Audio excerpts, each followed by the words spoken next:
लंबे समय के बाद मध्य प्रदेश कांग्रेस के तमाम बड़े छत्रप एक मंडप के नीचे नजर आए हैं। कांग्रेस के मैनिफेस्टो की व्याख्या के लिए प्रेस कॉन्फ्रेंस में एकजुट हुए नेता यूं तो बड़ी बड़ी बातें कर रहे थे, लेकिन चेहरे मुरझाए हुए थे। चुनाव से ठीक पहले इन नेताओं ने देश के मौजूदा हालातों पर दुख, चिंता और लाचारगी जताई तो अपने मैनिफेस्टो को देश की तस्वीर और तकदीर बदलने वाला बताया।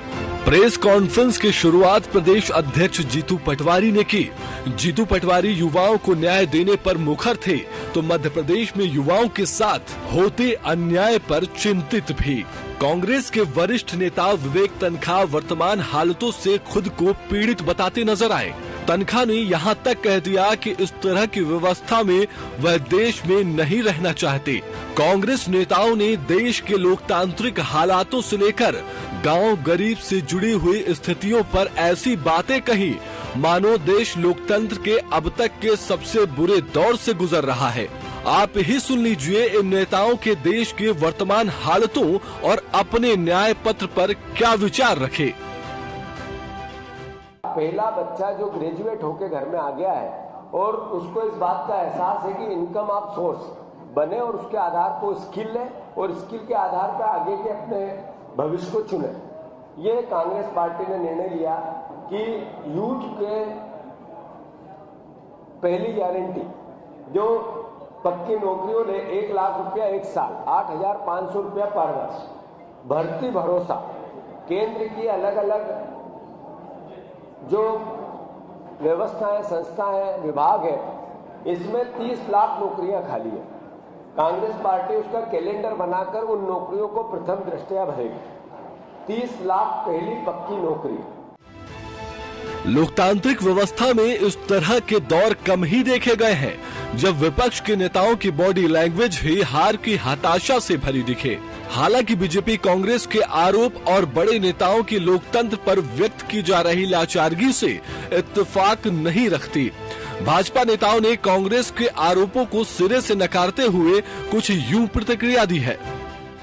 एक जमाना था जब कांग्रेस का घोषणा पत्र क्या आया है किसी को पता नहीं होता था, और आज वो न्याय की बात कर रहे हैं। एक तो मैं सबसे बड़ी बात ये कहूंगा कि ये चोरी किया हुआ घोषणा पत्र है। पिछली बार का न्याय नाम से उन्होंने निकाला था एक घोषणा पत्र 2019 में, उसका न्याय फिर ले लिया। पिछली बार भी इन्होंने जिस न्याय की बात की थी तो जनता ने न्याय कर दिया। इनको उतनी भी संख्या नहीं दी लोकसभा में कि विपक्ष का दर्जा मिल सके। फिर मुस्लिम लीग का जो एजेंडा था 1932 का जो उनका घोषणा पत्र था, उनकी सारे बिंदुओं को, उसमें से बहुत सारे बिंदुओं को उन्होंने अपने समाहित करके वोट बैंक की राजनीति को परिपुष्ट किया है। लोकतंत्र की दुहाई देने वाले प्रमुख दल आमतौर पर कुछ इसी तरह की प्रतिक्रियाएं देते हैं। अपने पक्ष को श्रेष्ठ और विरोधी पक्ष को निकृष्ट बताने की परंपरा नई नहीं है, लेकिन जिस तरह से कांग्रेस नेताओं ने प्रेस कॉन्फ्रेंस करके अपनी लाचारगी दिखाई है, चुनावी दौर में यह कुछ अलग कहानी कहता है। क्या वाकई मध्य प्रदेश कांग्रेस के नेता लोकतंत्र के हालातों से इतने चिंतित हैं, या इन्हें कांग्रेस की स्थितियां इन्हें दुखी कर रही हैं? राहुल गांधी के दौरे, न्याय पत्र की खूबियां और जीतू पटवारी और उमंग सिंगार के नए नेतृत्व के बावजूद भी कांग्रेस खुद को मजबूत स्थिति में पाने में नाकामयाब क्यों है? क्या वाकई कांग्रेस का न्याय पत्र देश की कथित बुरी स्थितियों को बदल सकता है? Bureau report, TV 24। नमस्कार, मैं हूं मोहन तिवारी। डिबेट लाइव बड़ी बहस मध्य प्रदेश में आपका स्वागत है। और मध्य प्रदेश की इस समय बड़ी बहस इसी बात को लेकर छिड़ी हुई है कि चुनावी रण में किसने क्या पत्ते फेंके हैं और किसके नहले पर किसका दहला है। ऐसे में कांग्रेस ने अपना जो न्याय पत्र लाया है उसे एक बड़े कार्ड के रूप में जनता के सामने वो पेश कर रही है। ऐसे में ये न्याय पत्र की हुंकार सियासत में कहां टिकती है, किस तरीके से इससे जीत हासिल करने में कांग्रेस सफल होगी, इन्हीं सब बातों पे आज चर्चा करेंगे। मिल लेते उन मेहमानों से जो इस चर्चा में हमारे साथ रहेंगे। हम बहुत स्वागत करेंगे। हमारे साथ मौजूद हैं कांग्रेस का पक्ष रखने के लिए अवनी बंसल जी, बहुत स्वागत करेंगे आपका। हमारे साथ वरिष्ठ पत्रकार के रूप में राजनीतिक नजरिया रखेंगे राजेंद्र जी, बहुत स्वागत करते हैं आपका। और बीजेपी का पक्ष रखने के लिए हमारे साथ है कर्नल ईशान, बहुत स्वागत है आपका। तो तीनों मेहमानों का स्वागत करते हुए ये चर्चा शुरू करते हैं। और जैसा कि हमने अपनी रिपोर्ट में दिखाया कि किस तरीके के स्थितियां मध्य प्रदेश में हैं और वहां पर कैसे अपने न्याय पत्र को, न्याय के कार्ड को खेलकर बाजी पलटना चाहती है कांग्रेस। तो क्या वो बाजी पलटने में कामयाब होगी? एक एक करके प्रतिक्रियाओं का दौर शुरू करते हैं। पहले कांग्रेस की ओर रुख कर लेता हूं। अवनी जी हमारे साथ बनी हुई हैं। अवनी जी, न्याय पत्र सामने आया है, 19 में भी इसी तरीके का कुछ घोषणा पत्र था, पर लोगों ने घोषणा पत्र के बजाय व्यक्ति को महत्व दिया, शासन को महत्व दिया और इसलिए परिणाम दूसरे आए। इस बार क्या घोषणा पत्र या कहें आप लोगों का न्याय पत्र क्या कोई चमत्कार दिखा पाएगा? और दिखा पाएगा तो क्यों दिखा पाएगा? बहुत बहुत धन्यवाद स्टूडियो में बुलाने के लिए। देखिए, पहली चीज तो ये कि जो लोग न्याय पत्र पढ़े ही नहीं है कांग्रेस पार्टी का, वो ही लोग इस प्रकार का रिमार्क या स्टेटमेंट करेंगे कि यहां से चुरा लिया या वहां से चुरा लिया, क्योंकि इंसान जो करता है उसको उसी की आदत लगी रहती है। दूसरी बात ये कि मध्य प्रदेश में पिछली बार मध्य प्रदेश के लोगों ने बहुत साफ बहुमत दिया था कांग्रेस के फेवर में, लेकिन अब मध्य प्रदेश की जनता ये बात जान गई है कि उनके सामने दो अलग अलग ऑप्शंस हैं। एक है भाजपा, जो कि झूठों और मक्कारों की पार्टी है, जो एक ऐसी पार्टी है कि जो वादे तो करती है लेकिन कभी उन पे खरा नहीं उतरती। एक तरफ उनके भाजपा के नेता जो हैं वो आदिवासी व्यक्ति पर मूत्र विसर्जन करते हैं और उसके बाद उस समय जब मामा थे तो वो चरण धो लेते हैं, लेकिन आदिवासियों के हित के लिए, उनके अधिकारों के लिए कभी लड़ते नहीं हैं। और दूसरी तरफ है कांग्रेस पार्टी, जो ना सिर्फ इस देश का कानून ढांचा हमेशा से बनाई है, लेकिन आज भी अपने पूरे मैनिफेस्टो को संविधान के इर्द गिर्द पोकर ये बात कर रही है कि इस देश में कानून का ही न्याय चलेगा, व्यक्ति विशेष का न्याय नहीं चलेगा। ये जो गुंडागर्दी भाजपा के नेता कर रहे हैं, ना सिर्फ राज्य स्तर पर लेकिन राष्ट्रीय स्तर पर, कि जहां आजादी के बाद पहली बार ऐसा होता है कि एक मुख्यमंत्री को आप जेल में डाल देते हैं, आप हर व्यक्ति को ईडी और सीबीआई का डर दिखाते हैं। तो ये जो चेहरे आज आपको दिखे प्रेस कॉन्फ्रेंस में, मैं कहना चाहूंगी विनम्रता से कि ये मायूस चेहरे नहीं हैं। ये चेहरे जो हैं वो ये नहीं दिखाते कि अरे अब क्या होगा। ये चेहरे वो चेहरे हैं जो लोकतंत्र इस देश में बचाने के लिए ना सिर्फ लड़ेंगे, जमीन पर लड़ेंगे, लेकिन हर संस्था में लड़ेंगे, जुडिशरी में भी लड़ेंगे, मीडिया में अपना पक्ष रखेंगे। और जब तक लोगों को और इस देश में न्याय नहीं मिल जाता, किसको न्याय नहीं मिल जाना? केवल अडानी अंबानी को नहीं, कुल 1% उन लोगों के लिए जिनके लिए भाजपा काम कर रही है उनको नहीं, लेकिन उन 99% लोगों को, जिसमें छात्र शामिल हैं, जिसमें महिलाएं शामिल हैं, जिसमें किसान शामिल हैं, जिसमें वो लोग भी शामिल हैं जो सरकारी नौकरी पाना चाहते हैं लेकिन उनके हाथ में कुछ नहीं लगता। तो कुल मिलाके ये जो मैनिफेस्टो है ये ना सिर्फ क्रांतिकारी है, लेकिन इसको लोगों तक ले जाने के लिए हम हर संभव प्रयास करेंगे और लोगों को ये बात समझ में आएगी कि ये जो दो लड़ाई है कि हमें झूठे मक्कार लोगों का साथ देना है जिनकी राजनीति केवल पैसे और गुंडागर्दी के इर्द गिर्द चलती है, या हमें एक ऐसा राष्ट्र चाहिए जो कि संविधान और कानून के न्याय पर बना हुआ है। ये लोगों के सामने दो चॉइसेस है। चलिए, न्याय को लेकर अपनी अपनी परिभाषाएं हैं और कांग्रेस ने जो परिभाषा तैयार की है उसके मुताबिक कई लोगों को, कई वर्गों को न्याय नहीं मिला है जो को वो दिलाने के लिए चुनावी मैदान में है। ऐसे में न्याय पत्र का ये कार्ड कई तरीके से लोगों को लुभाव रहा है। किसी को 1 लाख देने की बात है, किसी को नौकरी देने की बात है, किसी युवा को भी 1 लाख देने की बात है। तो इस तरीके की चीजों के जरिए न्याय देने की कोशिश है। कर्नल ईशान जी, अगर किसी को ऐसे ऑफर दिए जाएंगे तो उसके लिए तो बढ़िया ऑफर है, तो आप लोगों के लिए तो मुश्किलें खड़े हो जाएंगी। कैसे निपटेंगे इस न्याय पत्र के कार्ड से? देखिए, सबसे पहली बात तो यह है कि कांग्रेस घोषणा पत्र लाती है, हमारा होता है संकल्प पत्र जी। संकल्प में डिटर्मिनेशन शामिल हो जाता है, घोषणा में खाली घोषणा तक रहता है, वादे होते हैं। कितने पूरे होते हैं ये ग्राउंड पे हमने 60 साल में देखा है। जहां तक इसका सवाल है कि लोक लुभावन वादे करना बड़ा आसान है, ग्राउंड पे धरातल पर हमने करके दिखाया है। पिछले 2014 में जब हमारी सरकार बनी, हमने जो अपना संकल्प पत्र दिया उसको जनता ने स्वीकार किया और हमें जो है अपना आशीर्वाद दिया। तत्पश्चात हमने 5 साल तक जनता की सेवा की। 2019 में फिर से उन्होंने हमें आशीर्वाद दिया। अभी 2024 में पिछले 10 साल का रिकॉर्ड उठा के देख लीजिए। जब हम लोकसभा चुनाव की बात करते हैं, ये राष्ट्रीय परिप्रेक्ष्य का चुनाव होता है। नगर पालिका और विधानसभा स्तर के मुद्दों पे इस पे चर्चा नहीं होती है। अगर हम विधानसभा की भी बात करते हैं तो पिछले चुनाव में हमें ज्यादा समय नहीं बीता है। 2023 में हमने देख चुके हैं कि क्या स्थिति विपक्षी पार्टियों की और कांग्रेस की हुई थी। कांग्रेस आज की तारीख में खुद हताश है, निराश है और बेरोजगार हो चुकी है। उनको दुख ये है, उनका अफसोस ये है कि उनकी झूठ की दुकान चल नहीं पा रही है। जनता उनको समझ चुकी है, जनता उनको सिरे से नकार रही है और उनके पास सिर्फ खोज रहे हैं मुद्दे और मुद्दा मिल नहीं रहा है। नहीं, क्या तो किसी को न्याय देना मुद्दा नहीं है क्या? वो कह रहे हैं कि महिलाओं को हम 1 लाख देंगे, वो कह रहे हैं कि जो पिछड़े हुए हैं उनको आरक्षण देंगे, युवाओं को नौकरी देंगे। इस तरीके की बातें लुभाने वाली है। ये एक तरीके से न्याय के पैकेजिंग में पेश किया जा रहा है लोगों को, तो ये तो लोग इसको एक्सेप्ट कर लेंगे। ऑफर अच्छा है। आपने खुद ही कह दिया लुभाना और पैकेजिंग। जब तक माल सही नहीं होता है ना, चाहे जितना लुभा लीजिए, बिकता नहीं। मुद्दा ये है, जनता ने हमको देखा है।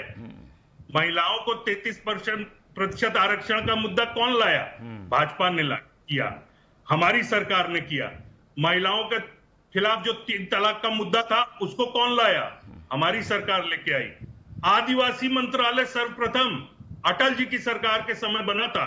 60 साल कांग्रेस रही, आदिवासियों की चिंता नहीं हुई इनको। आरक्षण का मुद्दा, ओबीसी का आरक्षण कब आया? कांग्रेस पार्टी ही लेकर आई है। आपको ये कानून बताइए जो आदिवासियों के लिए आप लेकर आए हैं। चलिए आएंगे बिल्कुल। आ गई बात आ गई है कर्नल जी आपकी। अब हम एक विश्लेषण समझ लेते हैं कि इस तरीके की बातों के बीच मध्य प्रदेश की जनता क्या सोचती है और इन मुद्दों का क्या इफेक्ट होने वाला है मध्य प्रदेश में। राजेंद्र जी, मैं आऊंगा, अवनी जी आपके पास आऊंगा। पहले राजेंद्र जी को सुन लेते हैं। राजेंद्र जी, न्याय पत्र आपने देखा है, आज मध्य प्रदेश की जनता के सामने फिर से पीसीसी ने रखा है। क्या इफेक्ट पड़ सकता है? क्या इस तरीके के मुद्दे असर करेंगे क्या मध्य प्रदेश में? क्या लगता है आपको राजेंद्र जी? राजेंद्र जी, आवाज मिल पा रही है? उनका फोन म्यूट पर है इसलिए उनकी आवाज नहीं आ पा रही है। राजेंद्र जी, मैं आपसे निवेदन करूंगा, आपने म्यूट हटा लीजिए ताकि बातचीत हो सके। जी जी ओके जी जी आ रही है, अब आ रही है आवाज। जी बोलिए। सॉरी, मैं आपको ये बताना चाहता हूं कि हर राजनीतिक पार्टी को अपना मैनिफेस्टो, न्याय पत्र, वादा पत्र या घोषणा पत्र कैसा भी है वो रिलीज करना आवश्यक होता है। और वो चुनाव में जब जा रहे हैं तो चुनाव के मैदान में जाने के साथ साथ में पुरानी पार्टियों से कंपेयर करके ही अपने लिए जो अच्छे से अच्छा कर सकते हैं वो उस तरीके का घोषणा पत्र सरकार और जनता के सामने लेकर आते हैं। जहां तक रहा वादों का सवाल कि वादे कौन पूरे करता है, मैंने तो आज 8 साल के जीवन में देख लिया, 40 साल मुझे पत्रकारिता में हो गए, पूरे घोषणा पत्र पर किसी भी राजनीतिक पार्टी ने कोई अमल नहीं किया है। लोक लुभावन फैसले बताना, घोषणा पत्र को, मैनिफेस्टो को पढ़ता कौन है? मैनिफेस्टो को मीडिया कर्मी पढ़ते हैं। मैनिफेस्टो एक दिन आता है, चला जाता है वापस। मैनिफेस्टो को राजनीतिक पार्टियों की ये स्थिति मैंने देखी है कि बार बार वो, जबकि उनका गीता है, वो एक तरीके से मानिए गीता का अध्ययन है, उसको देख के ही सरकारों को काम करना चाहिए अगर सरकार में पावर में आ जाते हैं वो तो। पर क्या किसी ने किया है आज तक? सवाल सबसे बड़ा ये है। सवाल दूसरा ये है कि क्या राजनीतिक पार्टियां घोषणा पत्र रिलीज नहीं करेगी तो क्या हाथ पे हाथ धर के बैठेंगी?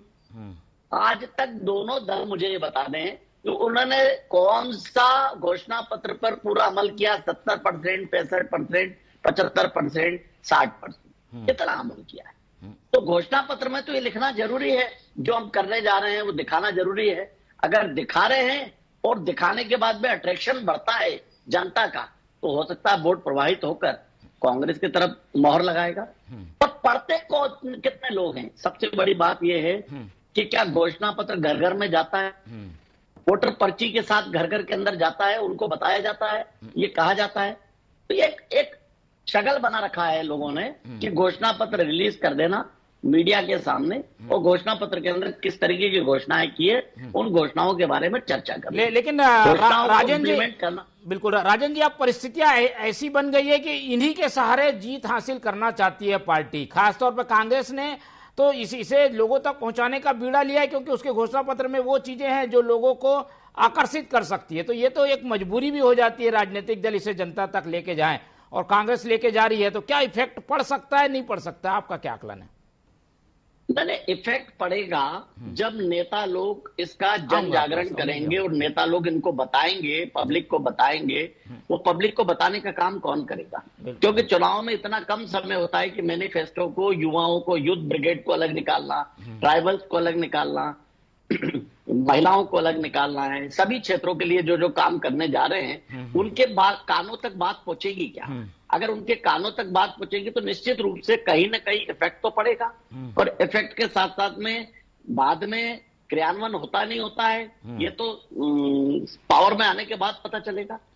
और जितनी भी इस तरीके की घोषणाएं हुई हैं, मैंने ये अधिकतर देखा है। जैसे अपन मध्य प्रदेश में लाडली बहना या लाडली योजना वाला बात करेंगे, तो लाडली बहना सरकार बनने के बाद हुआ है, तो बार बार ये कहा जाता है कि उसके लिए पैसा नहीं है, पैसा नहीं है, पर फंड को क्रैक करके उसी तरीके से काम किया जाता है। वित्त विभाग कभी भी, किसी भी सरकारों के अंदर फाइनेंस डिपार्टमेंट कभी भी कोई योजनाओं को लाने के पहले दूसरे हेड जो होते हैं उनको कम करता है, और जो बजट है उसके पास में, उस बजट में बताकर संशोधन करके क्या आपकी प्राथमिकता क्या है। आपकी प्राथमिकता अगर लाडली बहना को पैसा देना है तो लाडली बहना में डाल देते हैं, और 10 योजनाएं बंद करनी पड़ेगी जिसने वहां का पैसा यहां उठा के ट्रांसफर किया जाएगा।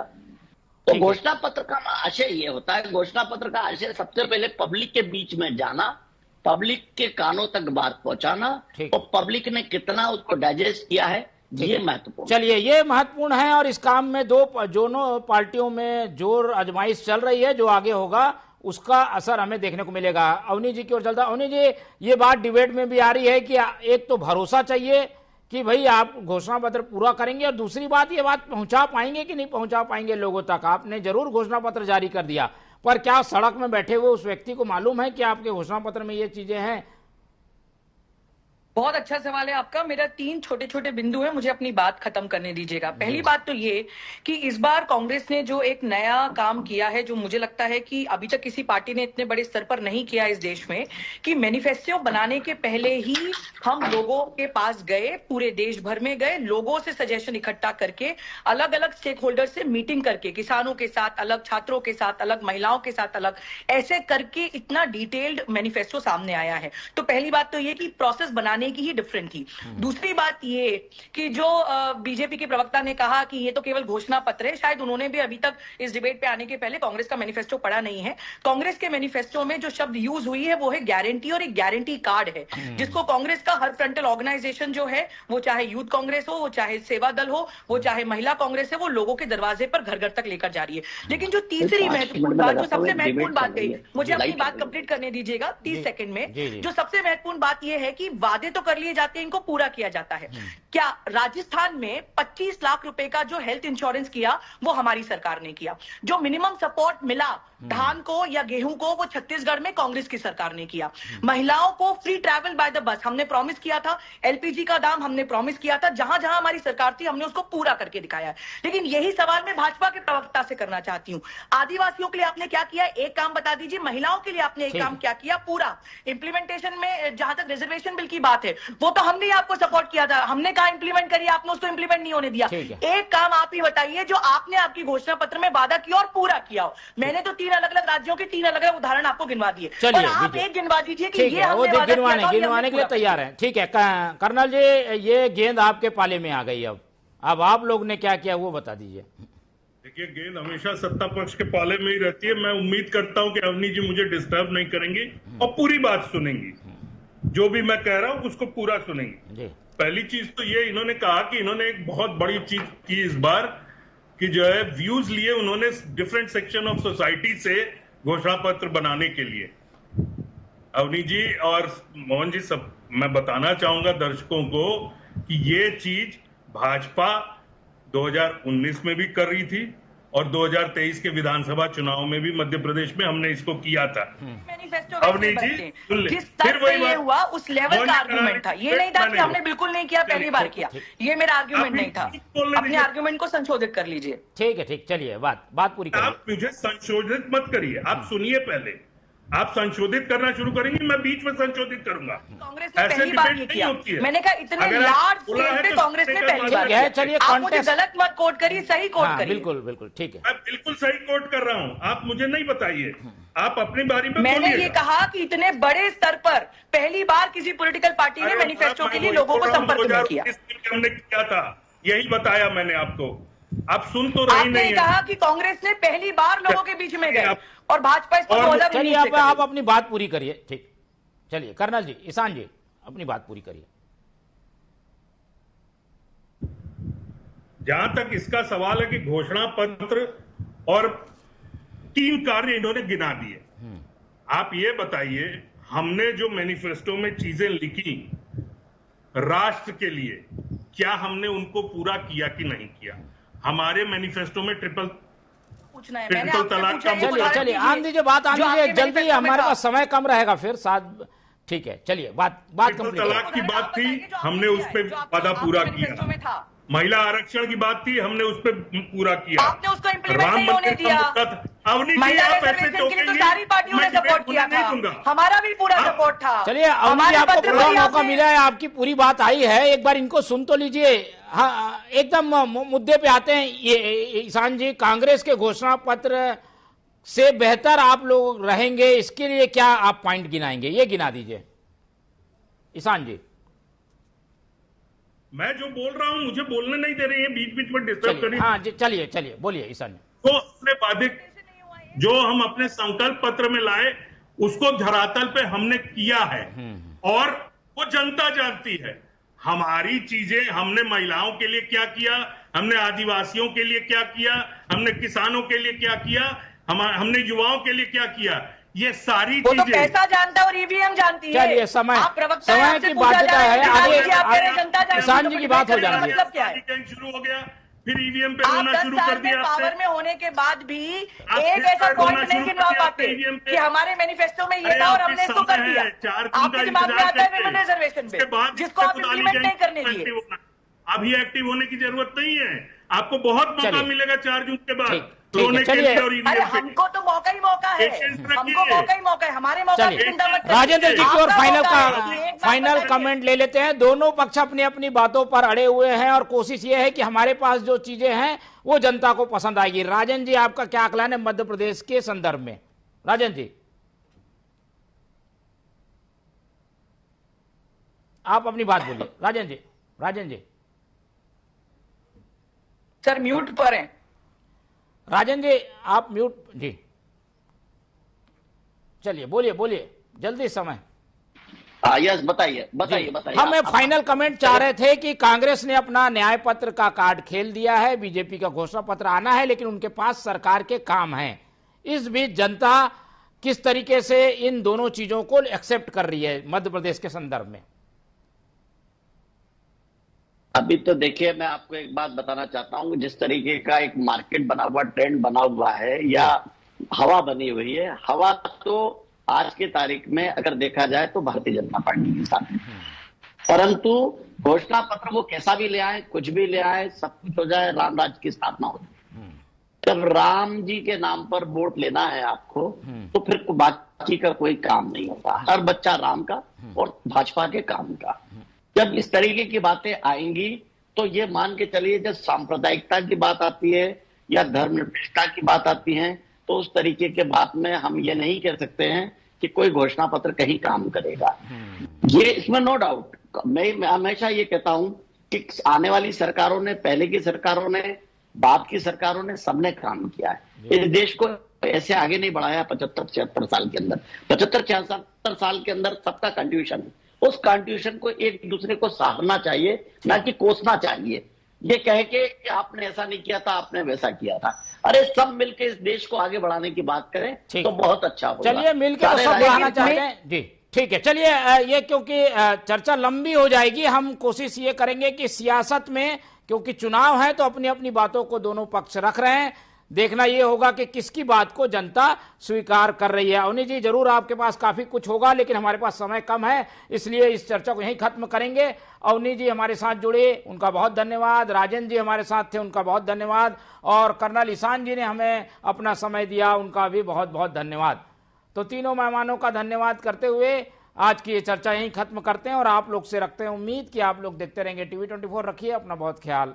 नमस्कार।